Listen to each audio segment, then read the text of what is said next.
जनाबाईंनी तर अक्षरशः मळवट भरला होता, तर नाम ओढलं लावली हळद रंगाला जलीने हो मळवट भरला, जलीने हो मळवट भरला लावली हळद रंगाला. आणि हे सगळं झाल्यानंतर जी काही ठिगळं जी कौपीन तयार केली होती ना, ही कौपीन हळद लावून झाल्यानंतर त्याला आंघोळ घातली आणि आंघोळ झाल्यानंतर त्याला ही कौपीन घालायला. मग काय अहो इतका सुंदर होता ना त्याच्यामध्ये सुद्धा हा नाते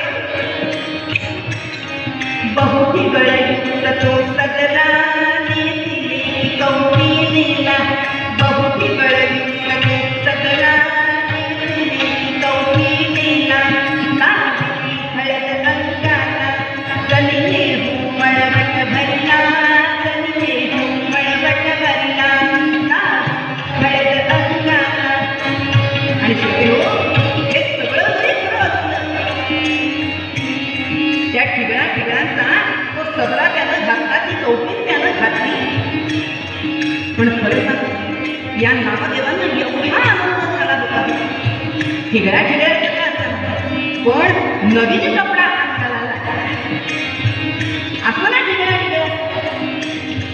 काय त्या वेळेला त्याला आनंद झाला होता.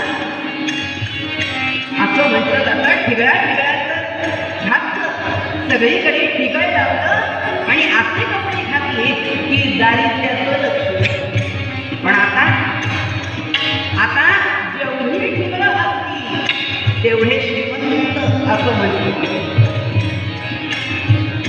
आता पद्धतच तशी आहे, मुद्दामून ठिगळं लावतात, मुद्दामून काढतात कपडे आणि ठिगळं लावून घालतात. ते काय झिरमुळ्या काय तोडतात, झिरमुळ्या काय तोडतात, बरोबर त्या गुडघ्यावरती काय फाडतात, सगळीकडे त्या रेषा कशा त्या उसवलेल्या असतात. आणि हे आपल्याला त्याला दारिद्र्य असं म्हटलं जातं, गरीब माणसं म्हटलं जातं. पण झाला त्याचा काही गंधच आश्चर्य आनंद सुख कोणत्या गोष्टी ठिगळा का असताना पण नवीन कपडे आपल्याला